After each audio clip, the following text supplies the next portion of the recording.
Hello, how's everybody doing? So, you know, the end of the year, people like me usually get sad because it means that's the end of the growing season. I'm not the end of the year, but the end of the summer. It's like the end of the growing season. But something, I just got, this idea in my spirit this is last year. And I just was like, no, why can't I grow year round? There's got to be something out there where I can grow year around.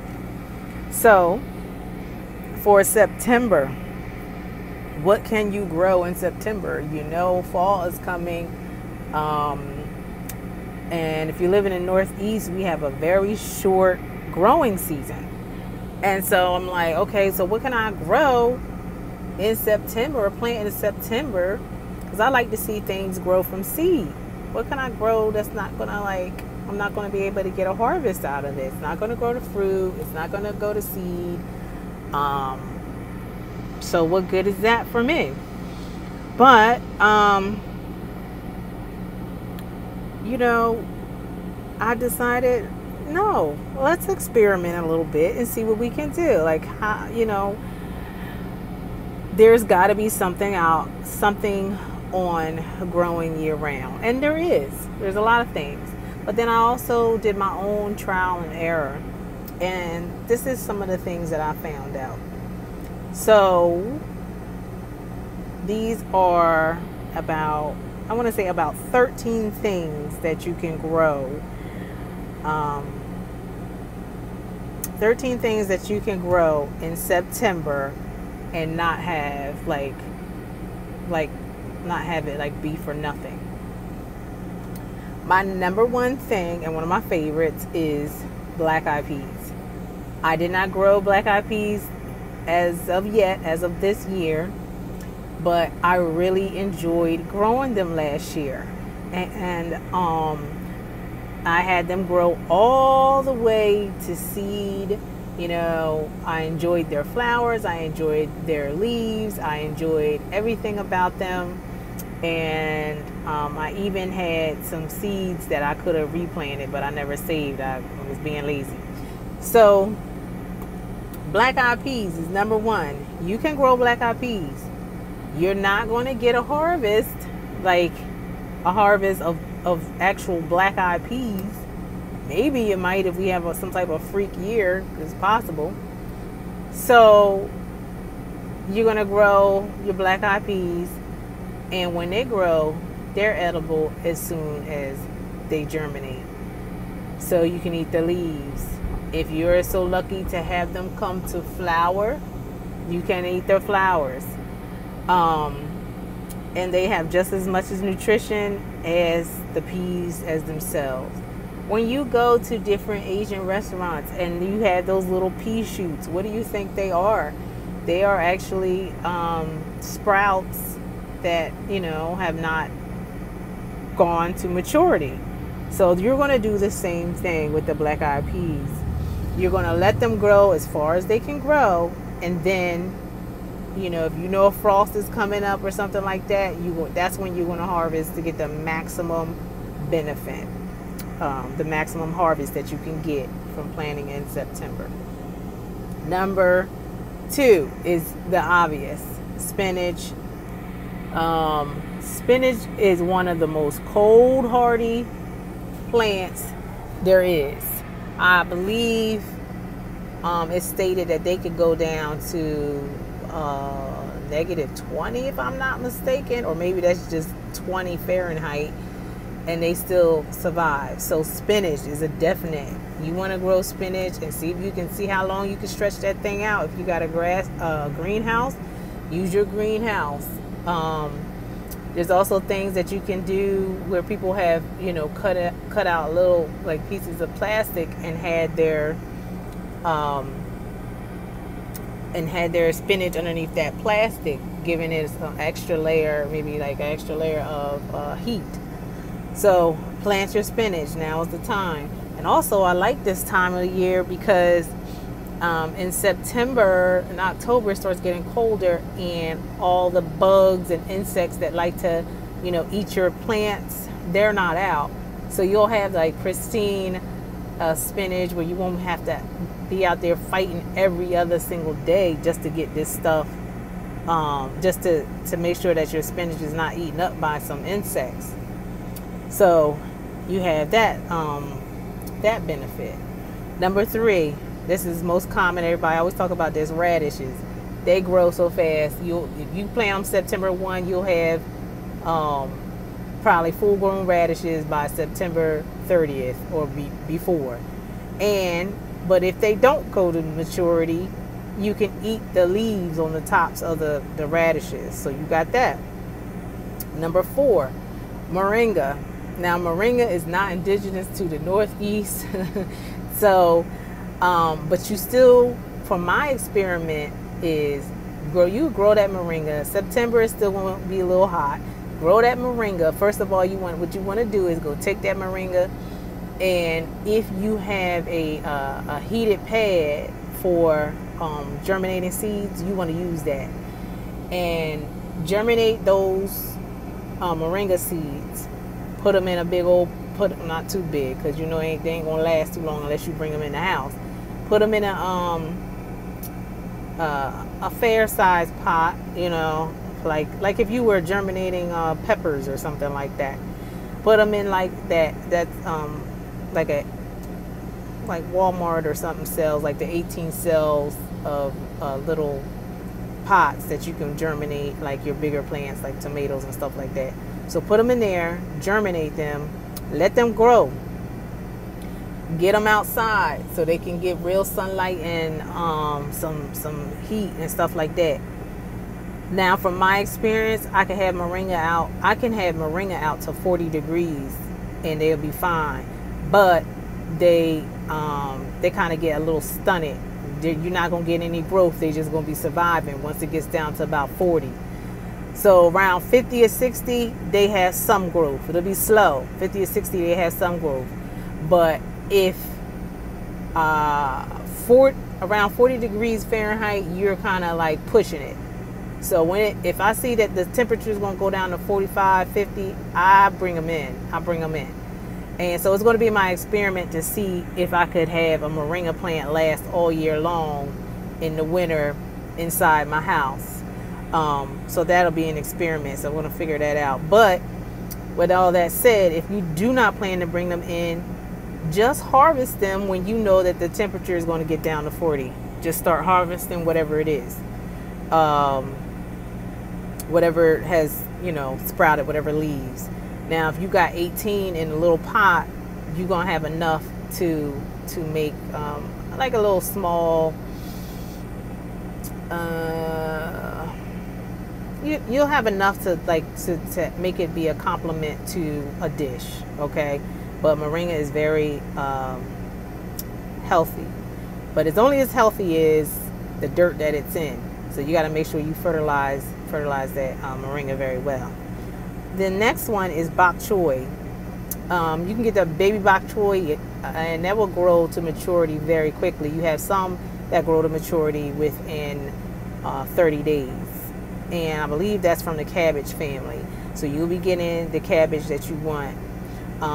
From my experience, I will never get the choy again. It was really tiny. It was like so tiny, it's not even, what was the point? At that point, you might as well just make them, get yourself a little pan and put all the seeds out and grow them so close together, and then just treat them as a microgreen because they were so tiny. But I would get the next size up, just like the small bok choy, that would take maybe 60 days to come to maturity. And you most likely will be able to get a mature bok choy. But the thing of it is, even if it doesn't get to go to maturity and you look and you see that bok choy is only as, bok choy can't withstand freezing temperatures, the moment that you see the forecast saying that it's going to be freezing, that's when you go and harvest. It doesn't have to be a complete full maturity because you could eat them the moment that they germinate. So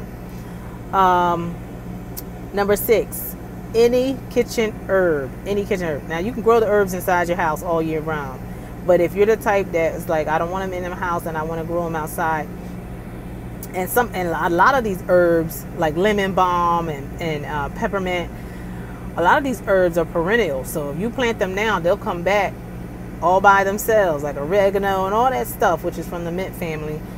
It will come back next year without you having to plant them or do anything. So any kitchen herb, and you know what? One of my favorites is lavender. Well, that's just my personal favorite. So you can do lavender in September, and if you keep it in your house, it's gonna grow all year long, and then you can set it out. Then you can set it out in your garden in the spring. So any kitchen herb, basil, all that stuff, you can, plant that, and as soon as it germinates, you can use it. So you can do that. Another one of my favorite is number 7 is broccoli rabe, and that grows really, really fast.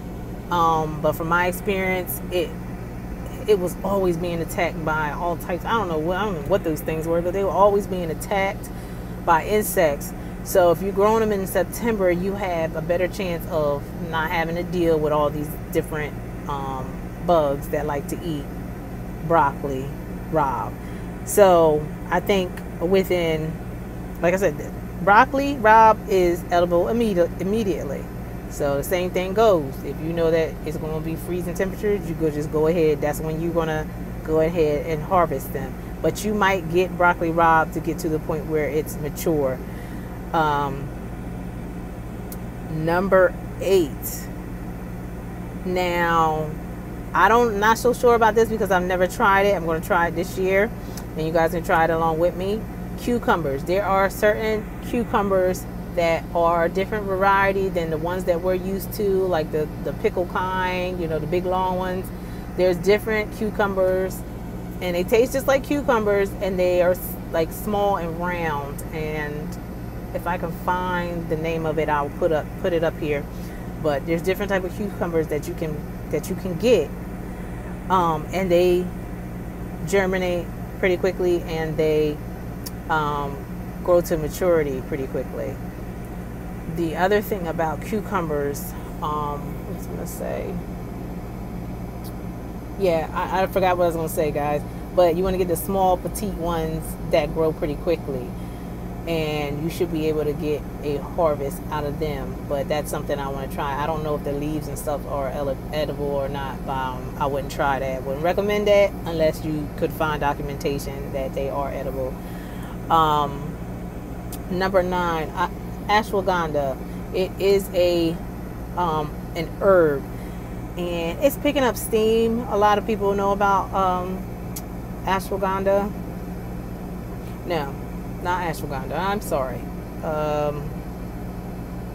Angelica root or dong quai. It's the same thing. Angelica root or dong quai.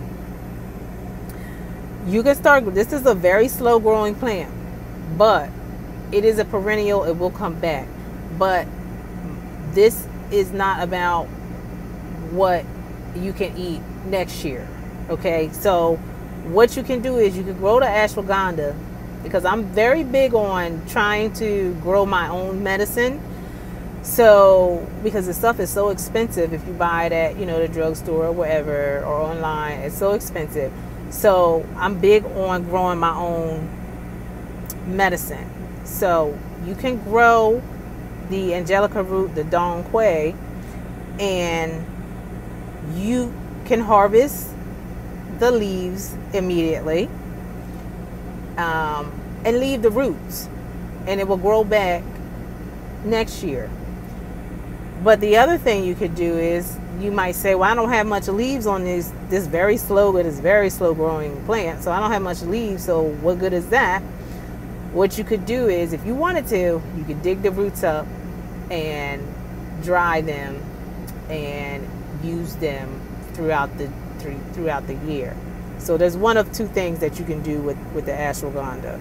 So if you grow enough, you might be able to do both. Save some and then eat some.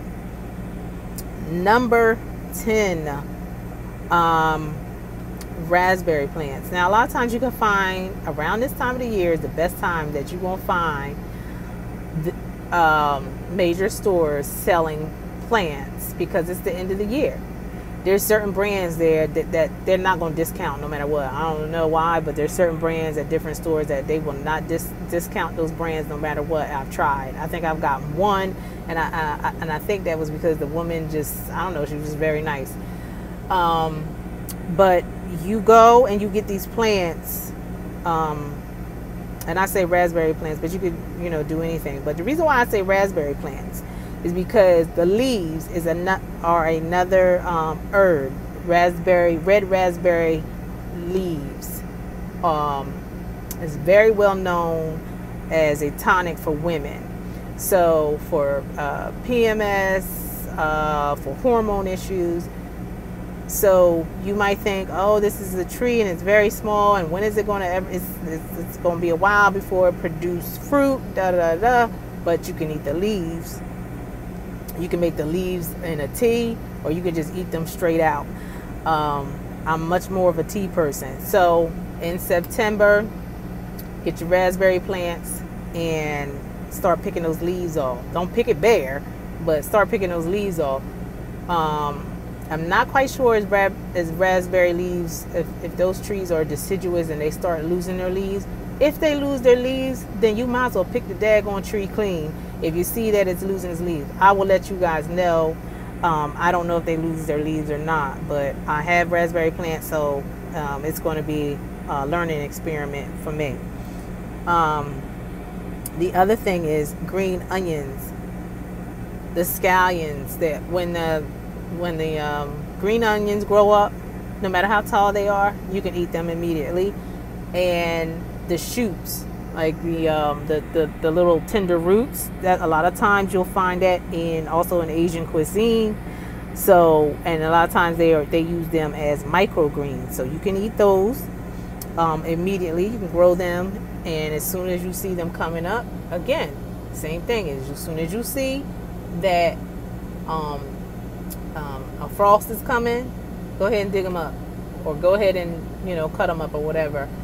I'm not quite sure if they are somewhat perennial or not. I have to do my research on that.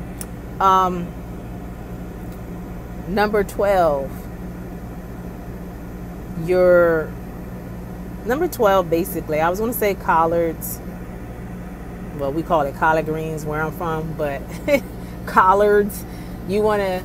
I was going to say that, but I might as well just lump in everything under that, because like everything that grows up as a leaf, anything that you put up in a salad, you can grow those right now in September, because no matter if they get to maturity or not, the moment that any little green leaf comes up, they could be harvested. In September, you have, I'm going to say, I don't know how long it's going to be before, the frost comes. You probably won't get, depending on where you are, probably won't get a frost until like the end of October or November. So you have a couple of months to grow these things, to grow them out. But if push comes to shove,